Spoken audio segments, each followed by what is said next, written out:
요즘 날씨가 너무 더워 힘들어하는 분들이 많은 것 같아요. 하지만 저는 인생의 최대 순간에 맞이해서 더운 줄도 모르고 그저 행복하게 지내고 있네요. 얼마 되지 않은 나이지만 그동안 얼마나 힘들게 살았는지 다시 돌아가라고 하면 절대로 돌아가지 못할 것 같습니다. 그때 제 자신에게 박수를 쳐주고 싶을 정도이니까요. 수고했다. 정말 잘 이겨냈다. 오늘 저는 이런 저의 지난날에 대한 이야기들을 해드리고 싶어 용기를 내어 이 글을 적어봅니다. 저와 비슷한 처지에 있는 분들이 계시다면 조금이라도 힘을 내어보시면 좋겠어요. 어린 시절 이야기를 꺼내면 벌써 눈물부터 고인다는 표현이 딱 맞는 것 같습니다. 분명 이 세상에 저를 태어나게 해주신 부모님이 계셨지만 다 같이 행복한 시간을 보낸 기억은 거의 없으니까요. 어렴풋이 기억나는 것들은 제가 한 7살 즈음부터인데요. 고모네 집에서 밥을 흘렸다는 이유로 방에서 벽을 보고 꼼짝달싹 못하게 했던 기억이 납니다. 아휴, 칠칠 맞아가지고는 누가 지 엄마 안 닮았을까봐? 얘, 너 이 밥 입어서 하늘에서 공짜로 떨어지는 줄 아니? 이게 얼마나 비싼 건데? 네가 먹는 거 니네 부모가 한 푼이라도 주는 줄 알아? 내가 어쩌다 이렇게 됐어는. 아휴, 짜증나. 고모, 밥이 뜨거워서. 뜨거우면 호호 불어서 먹으면 되지 밥을 뱉냐? 넌 정말 어떻게 된 애가 내 스트레스 쌓으러 온 것 같아. 진짜 내 팔자에 어쩌다 남의 자식까지 키우게 된 건지. 너 밥 그만 먹고 저리 가서 벽 보고 서 있어. 얼른! 고모가 그만하라고 할 때까지.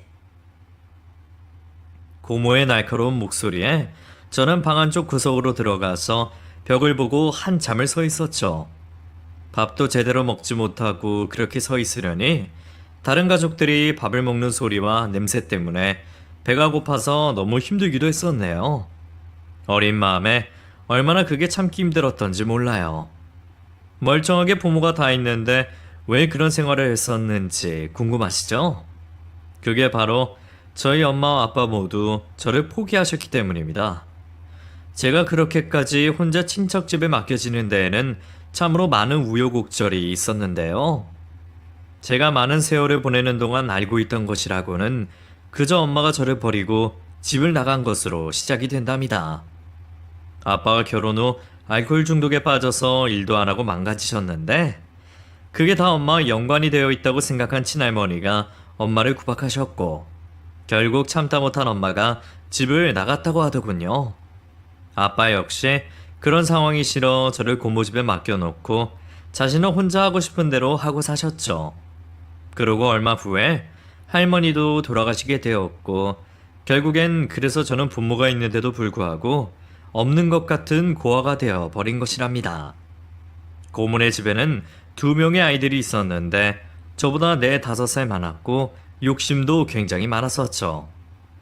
제가 고모네 집에 들어온 것을 못마땅하게 생각하고 있었기에 저의 일거수일투족을 하나하나 다 고모와 고모부에게 일러 바쳤고 그날 식사 자리에서 밥이 뜨거워 바닥에 흘린 것 또한 고모의 첫째 딸이 고모에게 일렀던 것이에요.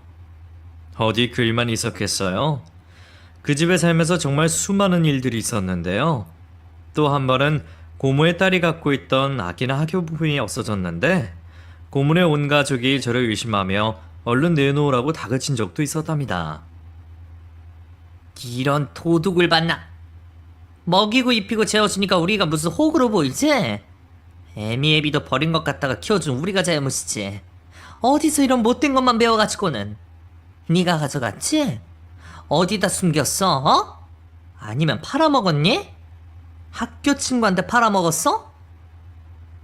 아니에요, 고모. 저는 진짜 몰라요. 보지도 못했어요. 이게 어디서 억지까지 부려? 아니긴 뭘 아냐. 이 집에서 그거 훔칠 사람 너밖에 더 있니? 배은망덕한 것 같으니라고. 당장 내놔, 당장. 안 그러면 너 이 집에서 쫓겨날 줄 알아? 고모, 저 정말 아니에요. 왜 저리 도둑 취급하세요? 울긴 뭘 잘했다고 물어. 너 내일까지 다시 돌려놓지 않으면 진짜 쫓겨날 줄 알아. 밥만 축내는 식충이 같으니라고. 고모는 제게 참아하지 못할 말까지 서슴지 않고 하셨고 옆에서 한심하다는 표정으로 쳐다보는 고모부는 저를 당장에 다른 집에 보내버리라고 고모에게 말씀하셨죠. 아마 그때가 제가 초등학교 3, 4학년쯤 되었을 때였나 봐요. 제가 언니의 비싼 학용품을 학교 친구들에게 팔아먹었다고 단단히 오해를 하셨는데 다음날 알고 보니 사촌 언니가 학교 책상 서랍 깊숙한 곳에 넣어놓았다는 것을 깜빡했다는 결론이 나왔습니다. 그래도 제게 단 한마디의 미안하다는 사과도 없이 아무 말 안 한 채로 그렇게 지나갔죠. 저는 점점 자라면서 이런 고문의 집이 너무나도 싫었습니다. 단 한순간도 함께 있고 싶지가 않았어요. 음식을 먹을 때도 TV를 볼 때도 하루 종일 그 집안에 있으면 눈치만 보고 있었는데 정말 당장에 갈 곳이 있으면 어디라도 뛰쳐나가고 싶었어요. 하지만 어린 제가 할 수 있는 일이라고는 아무것도 없었습니다. 그저 아주 가끔씩 알코올 중독자인 아빠가 거는 전화를 받는 일밖에는요. 고모네 집에 그렇게 한 7년쯤 살았었는데 마지막에는 아빠가 고모네 집에 찾아와 고모와 고모부와 대판 싸우면서 고모 집에서 살던 생활은 끝이 났었어요. 아주 가끔씩 아빠가 고모네 집으로 전화를 걸었었는데 마침 그때 고모네 식구들이 저만 빼놓고 다 같이 외식을 하러 갔을 때였죠. 저는 그동안은 다른 사람들 눈치를 보느라 제대로 말도 못하고 있다가 그날은 아무도 없었기에 아빠에게 그동안의 일들을 얘기했었습니다. 아빠, 나 언제까지 여기 있어야 돼? 아빠는 왜 이렇게 하나밖에 없는 딸을 내버려 두는 거야? 나 정말 힘들어. 고모네 집에서 살기 싫다고. 아빠가 미안하다. 우리 딸, 지금은 아빠가 그럴 사정이? 아빠 언제까지 술만 마시고 딸은 내팽개쳐 둘 거야?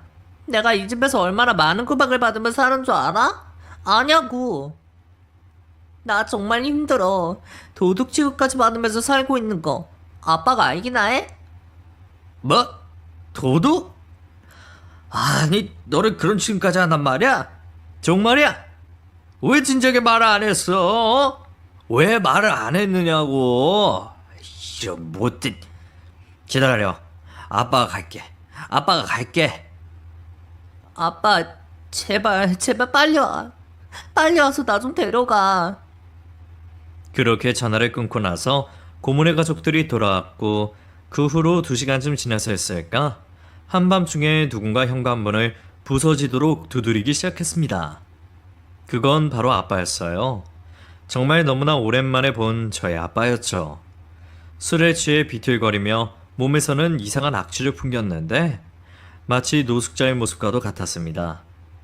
아빠는 혀가 꼬부라지며 자기 몸도 제대로 가누지 못한 채로 고모를 보자마자 뺨을 때렸고 그 모습을 본 고모부는 비틀거리는 아빠를 한 방에 바닥으로 쓰러지게 만들어버렸죠.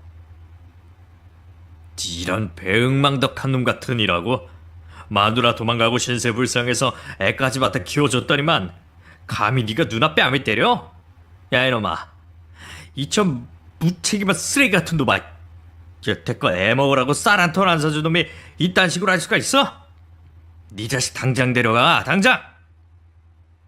사람이 그러는 거 아닙니다. 가족끼리 서로 돕고 살아야지. 어떻게 제 아이를 그렇게 할 수가 있어요?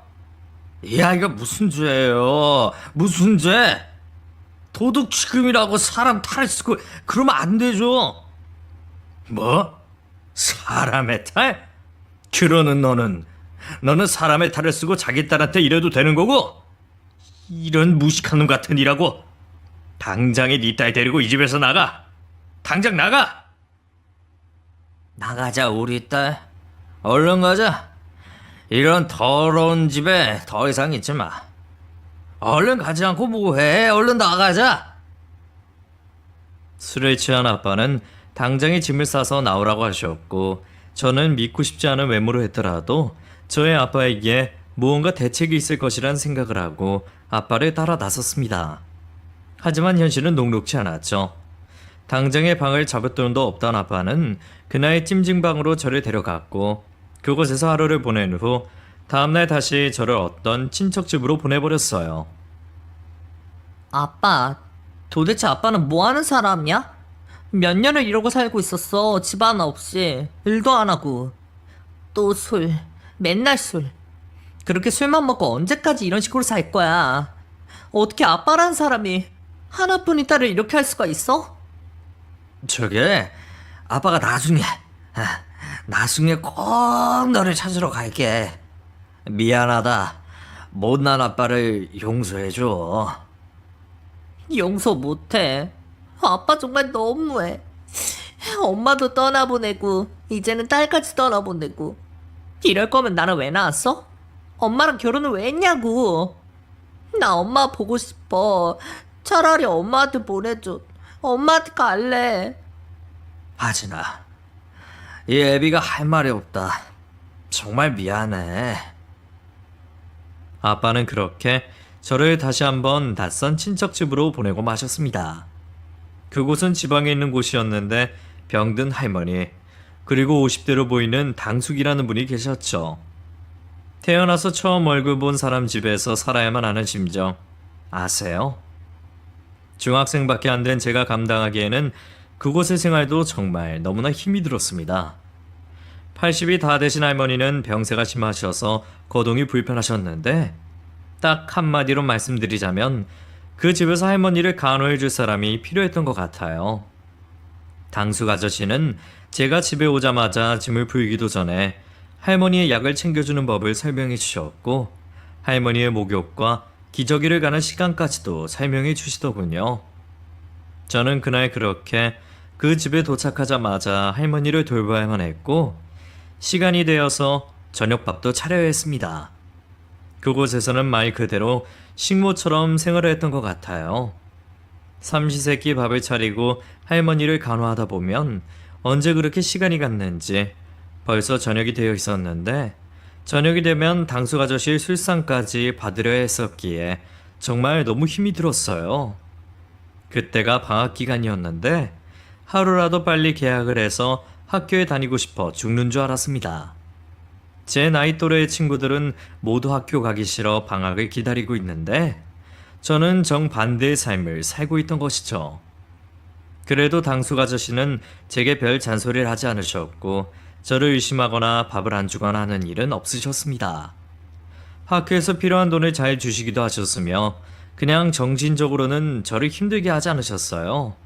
다만 그 집에서는 육체적으로 너무나 힘들었었기에 제가 학교 생활을 제대로 할 수가 없던 것이죠. 시간이 지날수록 할머니의 병세는 점점 악화되셨는데 나중에는 치매기까지 오셔서 저를 집 나간 여편네 혹은 자신의 언니라고 부르시며 아주 많이 미워하시기도 하셨습니다. 야, 이 못된 것. 니년이 감히 내 아들한테 그런 짓을 내? 천벌 받으면 이제 와서 기어들어와서 나한테 뭐 하는 짓이야? 이거 무슨 약이야? 나 죽이려고 그러는 거지? 할머니 아니에요. 진정하세요. 저 하진이에요. 15살이고 아직 학생이에요. 아이고, 이 때려 죽이련 이제 나 죽네. 인연이 나를 죽이네. 아이고, 아버지. 세상에나 무서워서 내가 못 살겠어요. 때에 맞춰 드셔야 할 약도 드시지 않은 채로 저를 미워하셨던 할머니는 또 어느 날은 저를 언니라고 부르시며 하염없이 눈물을 흘리기도 하셨어요. 언니, 미안해. 내가 언니 거 다 먹어버렸어. 언니 배고픈데 내가 몰래 다 먹었어. 우리 언니 하루 종일 쫄쫄 굶고 동생들 보느라고 많이 힘들었는데. 내가 미안해, 언니. 할머니, 오늘은 제가 언니예요? 언니한테 뭐가 그렇게 미안하세요? 우리 언니 정말 곱다. 너무 곱고 착한 우리 언니. 내가 어제 그거 먹어서 미안해.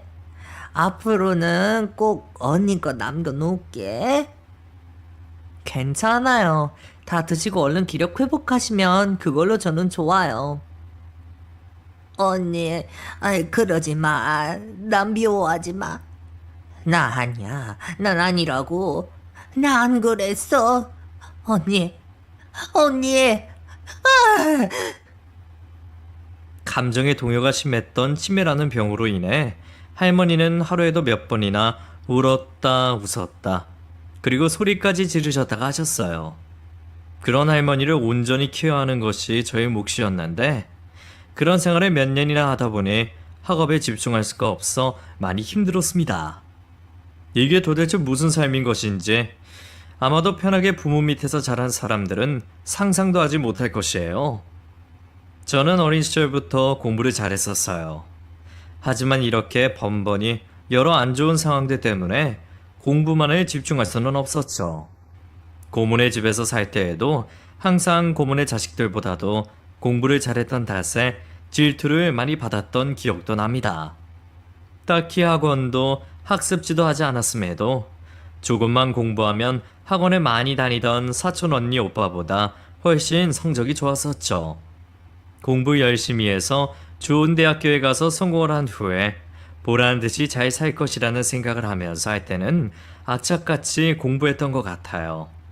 하지만 그것도 중학교 때나 가능한 일이었지 고등학생이 된 후부터는 매일같이 공부하지 않으면 따라가기 쉽지가 않더라고요. 그때는 할머니의 병세가 너무 심하셨기 때문에 학교에 빠지는 날도 잦았고 저의 앞날에 대한 걱정 때문에 공부에 집중할 수가 없었습니다. 점점 성적이 뒤처지니 공부에 대한 관심사가 멀어졌고 할머니가 돌아가셨던 고등학교 2학년 말에 저는 학교를 그만두고 그 집에서도 나오게 되었죠. 더 이상 할머니를 간호하지 않으면 집에 사람이 필요 없다는 당숙 아저씨의 냉정한 말씀에 저는 하루라도 더 버틸 수가 없었습니다. 그저 온전히 요양사 대신에 저를 먹여주고 재워주신 것 뿐이셨으니까요. 당장에 갈 곳이 없던 제게 돈 100만 원을 쥐어주셨던 당숙 아저씨와 그렇게 이별을 하고 취직 자리부터 알아봐야 했어요. 100만 원을 다 쓰기 전에 숙식이 제공되는 일자리를 구해야 했거든요. 다행히 운이 좋게도 일주일이 지나기 전에 숙식이 가능한 식당에서 일을 할 수가 있게 되었고 착한 사장님 덕분에 그곳에서 둥지를 틀었습니다. 가게 한쪽 구석에 있는 작은 방에 짐을 풀고 정말 열심히 일을 했어요. 작은 단칸방이라도 구하려면 수중에 돈 500만 원쯤은 빨리 모았어야 했거든요. 그래도 그때 제가 나쁜 길로 빠지지 않고 정당하게 돈을 벌었다는 것이 얼마나 다행인지 몰라요. 만약 술집같이 쉽고 빨리 많은 돈을 벌 수 있는 곳에 갔다면 제 인생은 나락으로 떨어졌을 테니까요. 부모의 소속도 모두 모른 채 저는 식당에서 숙식을 하며 일을 했는데 점점 공부가 하고 싶어지더라고요. 사장님 역시 저의 사정을 모두 들으신 후에 꼭 공부를 다시 해보라는 말씀도 해주셨습니다. 그때 사장님 딸이 대학생이었는데 일단 대학교만 입학하고 나면 과외도 하고 알바도 하고 또 학자금 대출이라는 것도 받아서 어떻게든 학교를 다닐 수가 있다고 하셨죠. 돈이 없어 공부해봐야 대학도 못 다닐 것이라는 생각을 하고 있던 제게 눈이 번뜩 뜨이는 말씀이었답니다. 내가 보기에 하진 씨는 워낙 부지런하고 머리도 똑똑해서 금방 다시 할 수 있을 거야. 내가 인생을 살아보니 다 그렇게 닥치해지더라. 그러니까 꼭 다시 해봐. 제가 이제 와서 잘할 수 있을까요? 당장에 먹고 사는 것도 걱정인데. 그래도 이렇게 벌써 1년 만에 집도 없고 냉장고랑 TV도 샀잖아. 그 정도 노력이면 공부를 해도 충분히 할 수 있을 거라고. 내 말 믿어. 대학을 나온 것과 안 나온 것은 나중에 사회 나가서도 천지 차이라니까. 부모도 버린 제게 조언해 주시는 사장님의 격려에 힘입어 저는 그렇게 20살이 되어 뒤늦게 공부를 시작하게 되었습니다. 식당 일을 하며 주로 밤에 집에 가서 공부를 했는데 대학에 들어가려면 검정고시로 먼저 고등학교 과정을 마쳐야 했었죠. 모두 버렸던 교과서를 구입했고 그렇게 차근차근 공부를 해나가기 시작했습니다.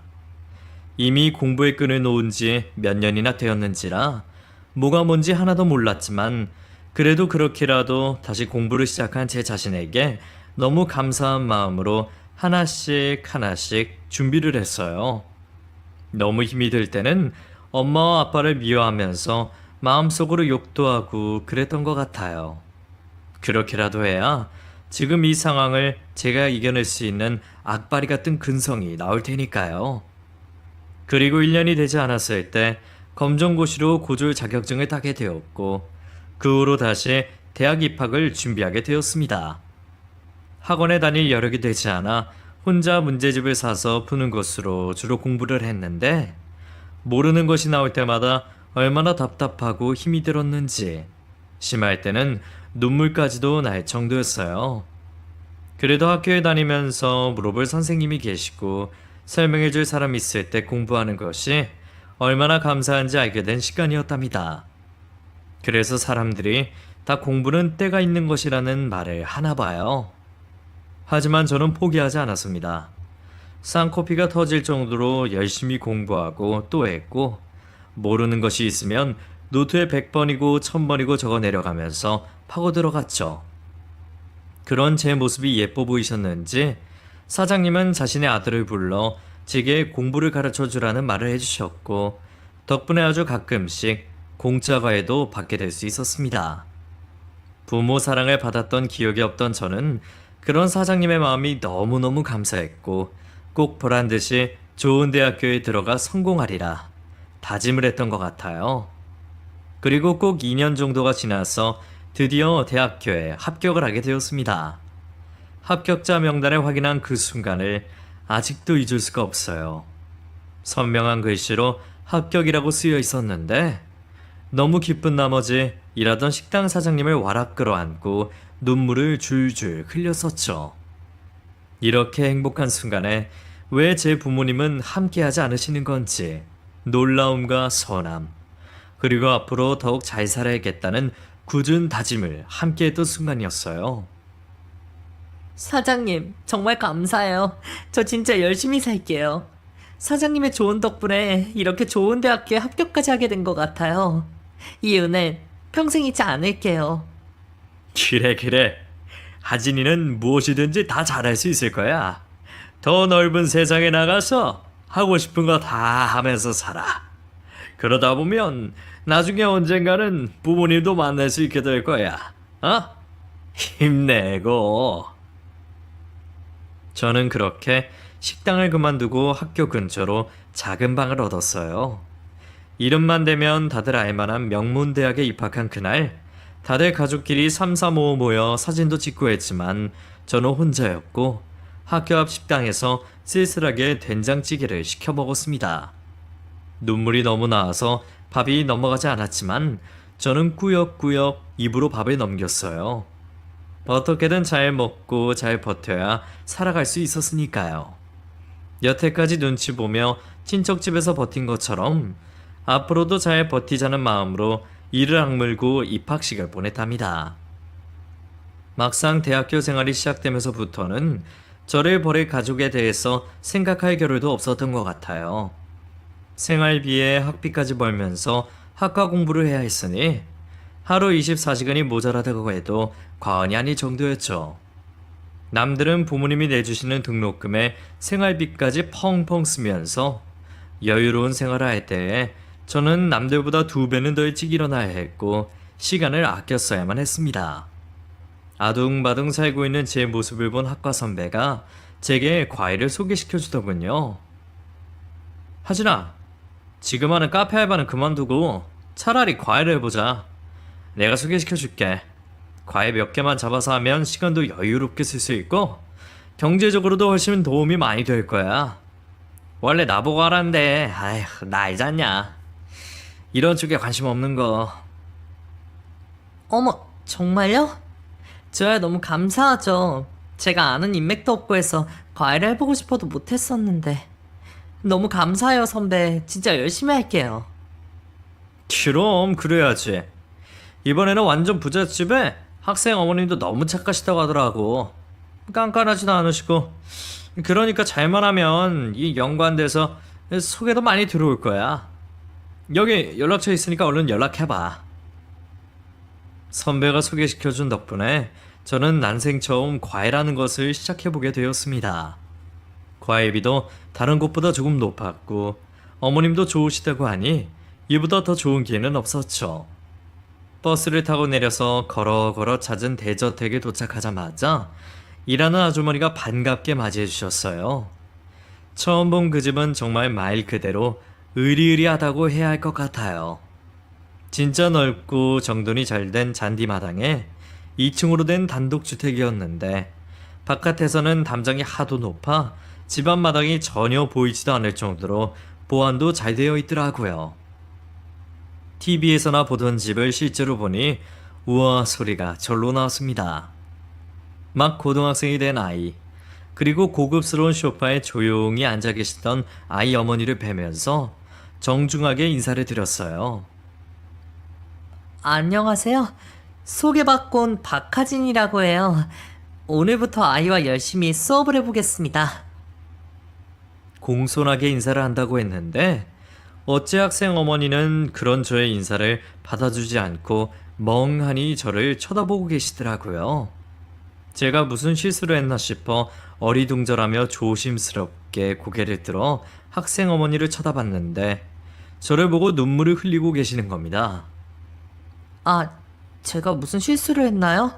왜 눈물을 흘리시는지. 하진아, 우리 하진이, 하진아. 네? 누구신지.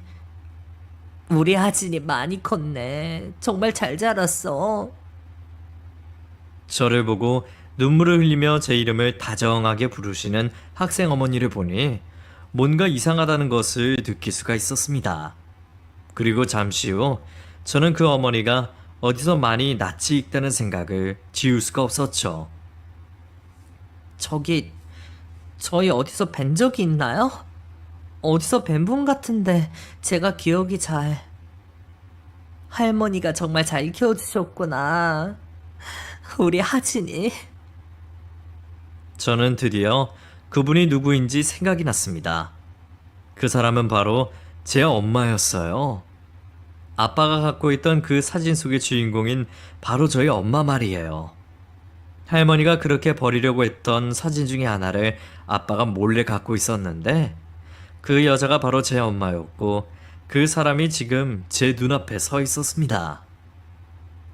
엄마? 엄마 맞아요? 그래 아진아, 내가 네 엄마야. 엄마라고. 엄마 진짜 엄마예요? 엄마. 우리 하진이 정말 잘 컸다. 매일 밤 꿈속에서 너를 만났는데 이렇게 진짜 만나게 될 줄이야. 지금 이게 무슨 상황인지 모르겠어요. 엄마라니. 이게 무슨. 진짜 엄마 맞아요? 엄마 저 알아보시겠어요? 엄마가 내 뱃속으로 낳은 딸을 못 알아보면 누가 알아보니? 우리 하진이 맞아. 내 딸 하진이가 맞다고. 못해도 15년은 헤어져 있었는데 핏줄이 나는 게 무언지 저나 엄마란 사실을 알게 되자마자 엄마를 목 놓아 부르며 대성통곡을 했고 엄마와 저는 얼싸안고 그 자리에 주저앉아 한참을 울었습니다. 하진아, 엄마야. 우리가 이렇게 다시 만났어. 우리 정말 다시 만났어. 어떻게 이런 꿈 같은 일이 일어날 수가 있니? 나는 과외 선생님이 내 딸 이름이랑 똑같아서 그냥 그런 줄만 알았어. 어떻게 세상에 이런 일이 있을 수가? 엄마, 정말 엄마 맞지? 나 낳아준 우리 엄마 맞지? 엄마, 왜 나 버렸어? 왜 나 안 찾았어? 엄마 없이 내가 얼마나 힘들었는 줄 알아? 이제 더 이상 나 버리지 마. 나 엄마한테 꼭 붙어 있을 거야. 엄마. 얼마나 시간이 지났는지 잠시 후 눈물이 멈추고 정신을 차려보니 엄마의 아들은 멍하니 저희를 쳐다보고 있었습니다. 잠시 후 엄마는 눈물을 멈추고 아들에게 저를 소개시켜 주었죠. 민구가 인사해. 엄마가 얘기한 적이 있지? 엄마 딸이야. 엄마가 민국이 만나기 전에 오래전에 낳은 엄마 딸. 조금은 민감한 부분이었지만 엄마는 저를 감추지 않고 있는 그대로 소개시켜 주시더라고요. 다행인 건 엄마의 아들 역시 아주 착하고 공손하게 제게 인사를 했습니다. 안녕하세요. 말씀 많이 들었어요. 어머니가 정말 많이 그리워하셨거든요. 어떻게 이렇게 우연히 있을 수가 있을까요? 아, 그래. 그러게 이런 우연을 생각해 본 적도 없었는데. 고마워, 그렇게 얘기해줘서. 아니에요. 당연히 어머니 딸이면 제게 누나이신데요. 잘 오셨어요. 저보다도 나이가 한참이나 어린데 성숙하게 말을 하는 그 아이의 모습에 정말 저희 엄마가 교육을 잘 시켰다는 생각이 들어 솔직히 질투가 나기도 했습니다. 저는 이 집 저 집으로 옮겨 다니면서 눈치만 보며 사랑도 못 받고 살았는데 이 아이는 대저택에 살면서 안정적으로 부모님의 사랑까지 받으며 잘 살았을 것이니까요. 질투도 나고 화도 나고 제 자신이 초라해지기까지도 하더라고요. 그런 저의 표정을 눈치채셨는지 엄마는 잠시 얘기를 좀 하자며 저를 데리고 2층에 있는 작은 방으로 자리를 옮기셨습니다. 그래. 할머니는 잘 계시지? 아빠는? 새엄마는? 할머니? 엄마, 할머니 오래전에 돌아가셨어. 나 7살 때 고모네 집 갈 때 그때. 뭐? 할머니가 돌아가셔? 그게 정말이야? 그럼 니네 아빠랑 새엄마는? 엄마, 그게 무슨 말이야. 아빠는 그 후로 집 나가서 들어오지도 않고 나 내팽개쳐주고 술만 마시고 다녔어. 새엄마는 무슨 새엄마. 엄마 도대체 무슨 소리라는 거야. 아니 하진아, 지금 그게 무슨 소리야. 엄마는 도대체 이해가 안 되는데. 괜찮아. 지난 일이니까 엄마한테 거짓말 안 해도 돼. 엄마 다 이해해. 솔직하게 말해봐. 어? 엄마, 나 정말 힘들게 살았어. 할머니 돌아가시고 아빠 집 나가고 나 고모네 집에서 도둑 취급받으면서 눈치밥 먹고 살다가 먼치적 당숙 아저씨네 가서 그 집 할머니 똥오줌 기저귀 갈면서 그렇게 살았다고. 엄마, 왜 나 버리고 간 거야? 어?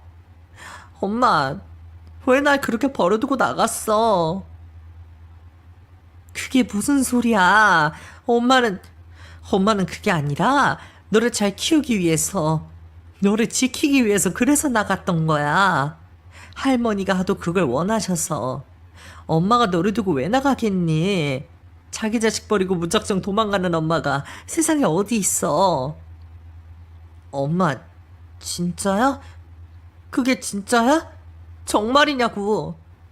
세상에나, 이런 일이 어떻게 있을 수가 있니?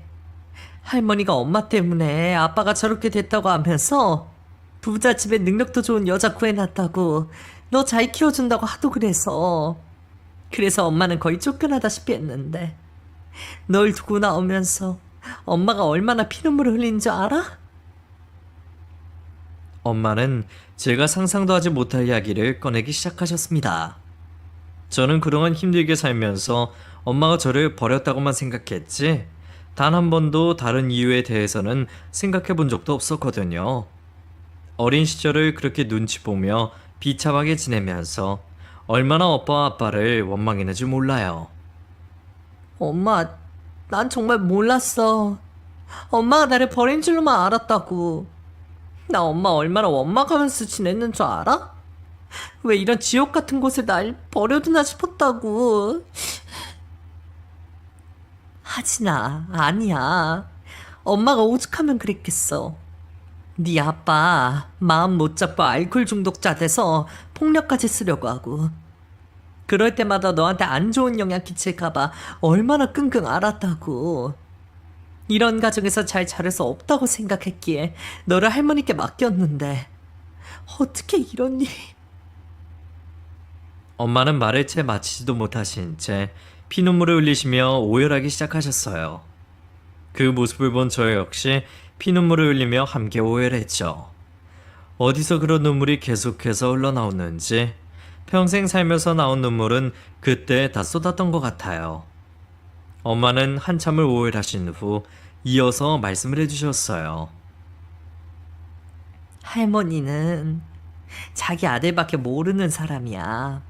그런 아들이 알코올 중독자가 돼서 방황을 하니까 어디 점을 보러 다니기 시작하고 이상한 믿음을 가졌는데 그때마다 이 엄마가 집안에서 나가야 해결이 된다고 했었나 봐. 아주 엄마를 하루라도 가만히 놔두질 않았었어. 엄마가 얼마나 힘들었는 줄 아니? 엄마는 어떻게든 너를 잘 키워야겠다는 마음에 너를 할머니께 맡긴 거야. 분명히 그때 능력도 있고 집안도 좋은 여자가 와서 아빠랑 재혼할 거고 그럼 너도 좋은 가정 환경을 이루며 살 수 있다고 생각했어. 할머니가 그렇게 돌아가실 거라고는 상상도 못했어. 몇 번이나 아빠한테 연락을 했지만 연락도 안 됐고 네 고모한테도 연락해봐도 평생 연락도 하지 말고 살라고 하기만 하고. 엄마가 미안하다.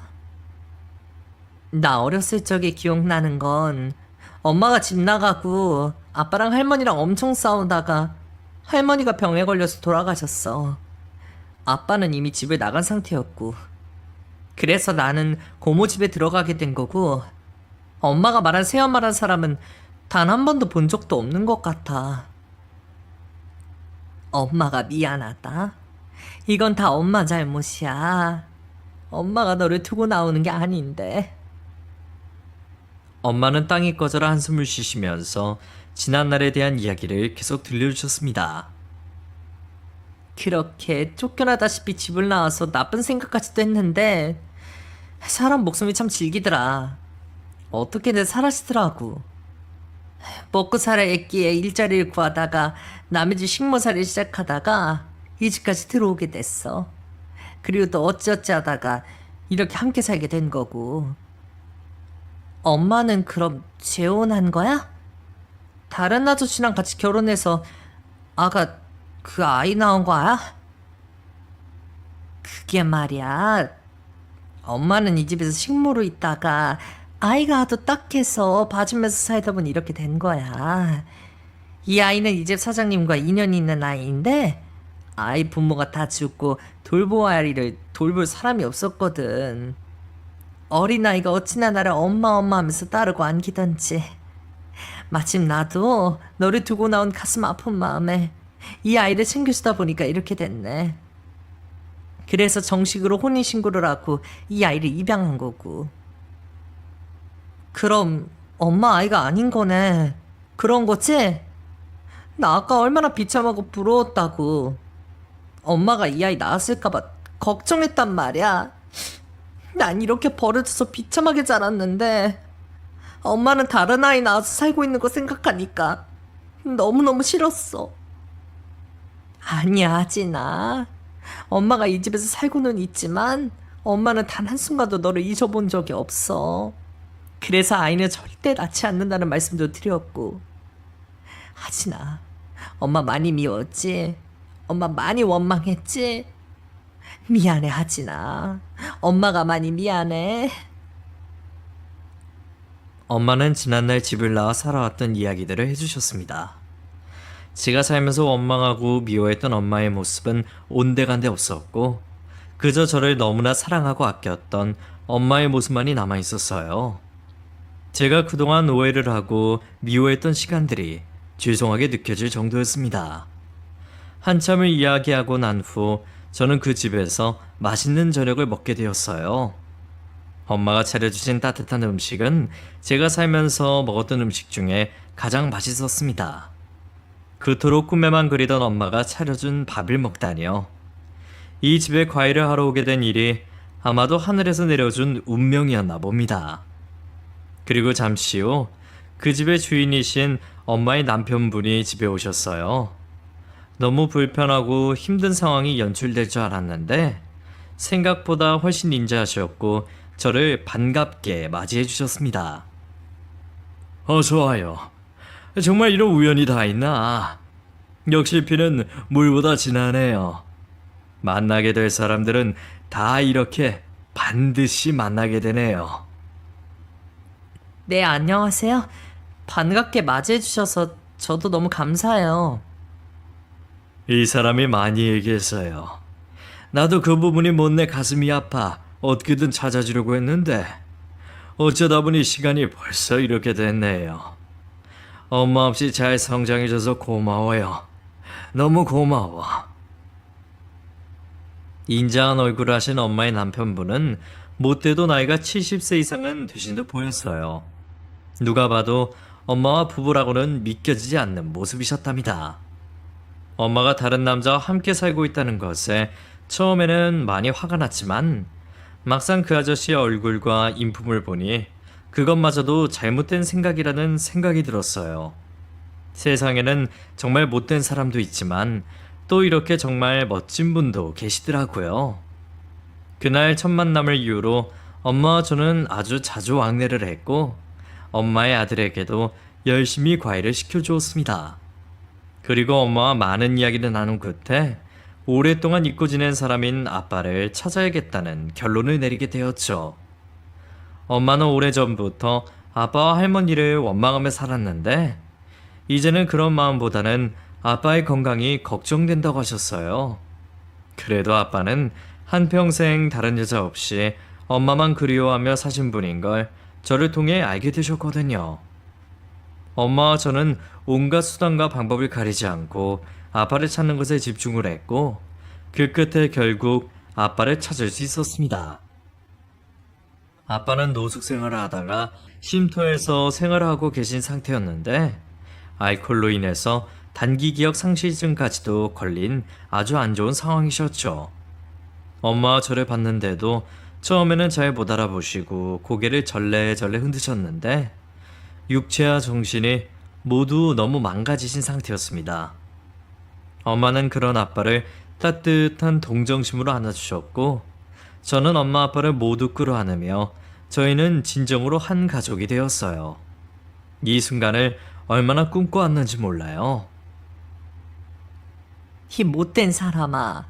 그렇게 나를 내쫓는 동안 당신은 뭘 하고 있었어? 왜 그렇게 사람이 못났어? 이 꼴이 되도록 연락 한 번 안 하고. 내가 얼마나 당신을 원망하면서 살았는 줄 알아? 당신이 이렇게 살고 있으면 내가 당신 더 이상 미워하지도 못하잖아. 이 못난 사람. 정말 세상 천일 못난 사람. 당신이야?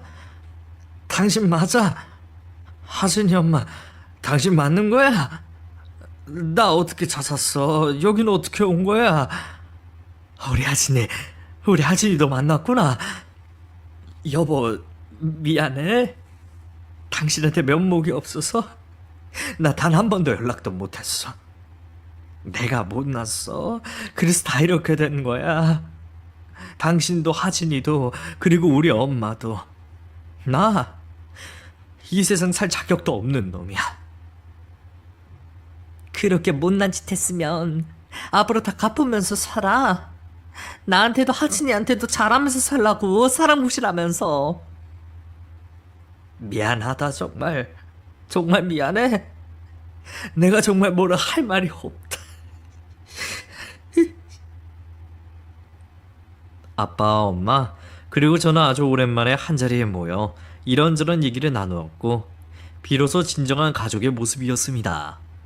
정말 그때 얼마나 행복한지 이 세상에 더 바랄 것이 없다고 느껴질 정도였어요.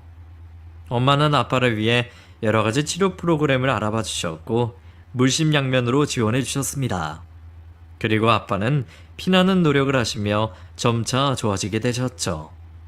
이제라도 사람 구실을 하게 만들어준 엄마에 대한 고마움이 크신 아빠는 작은 일을 시작하셔서 엄마에게 따뜻한 목도리도 선물해 주셨는데 그 모습이 정말 보기 좋더라고요.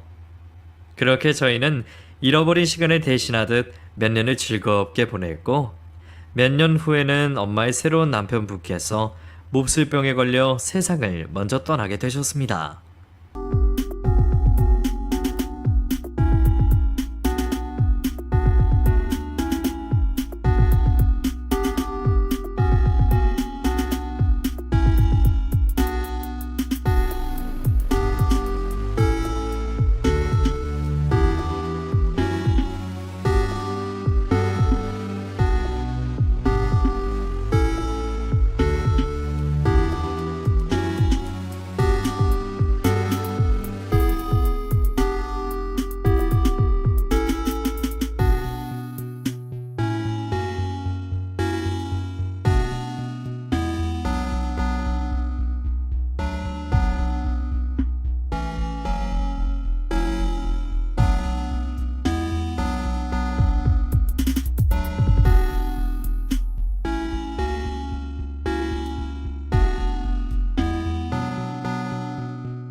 엄마의 새 아들은 제가 열심히 과외를 시켜준 덕분인지 좋은 대학교에 합격을 하게 되었고 졸업을 하자마자 미국으로 유학까지 가게 되었죠.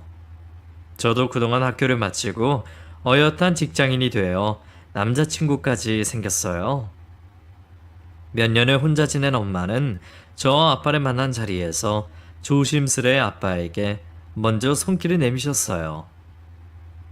하진이 아빠, 앞으로 몇 년을 살지도 모르는데 우리 남은 인생 하진이를 위해서 가족이 되어보는 거 어때요? 이번에는 내가 먼저 프로포즈 하네요. 정말이야? 당신 정말 그렇게 해줄 거야? 나는 당신만 그래준다면 너무 감사하지. 나 단 한순간도 당신 말고 다른 여자 생각해 본 적도 없어. 그 옛날 우리 엄마가 했던 얘기도 다 그 나쁜 무당이 하는 말 듣고 그런 거라고. 난 정말 하진이한테 새엄마를 만들어줄 생각은 꿈에도 없었다고. 오해하지 마, 어? 당신도 그 얘기예요? 알았다니까. 몇 번째 하는 거예요? 다 알아요. 알았으니 이제 그만해도 돼요. 알았죠?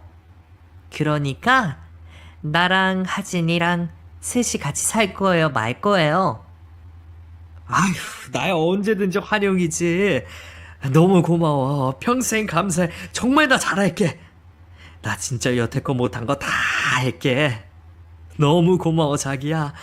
그리고 우리 하진아, 너무 고마워. 못난 애비, 이제라도 노력할게. 엄마와 저, 그리고 아빠까지 저희는 드디어 하나가 되었습니다. 이게 꿈인지 생시인지 다리를 아무리 꼬집어 보아도 아픈 것이 분명 생시였죠. 엄마는 그 대저택을 정리하시고 새로운 집을 꾸려 저희 가족을 부르셨고 저희는 몇십 년 만에 한 집에서 오손도손 살 수 있게 되었죠. 다행히도 엄마의 아들은 저희 가족이 다시 하나가 된 것을 진심으로 응원해 주었고 지금도 누나와 동생으로 아주 잘 지내고 있습니다. 역시 사람은 미국물을 먹어야 하는 건지 사고방식이 오픈마인드라 무엇이든 편하게 말을 할 수 있어서 정말 좋은 것 같아요. 저는 이제 더 이상 바랄 것이 없어요. 그저 이렇게 엄마, 아빠, 그리고 새로 생긴 남동생과 함께 살아가는 것이 가장 큰 행복이라고 생각합니다. 내년에는 결혼도 생각하고 있으니 가족이 더 늘어나게 되겠네요. 이 행복이 영원히 끝나지 않길 바라며 오늘의 제 사연을 마치도록 하겠습니다.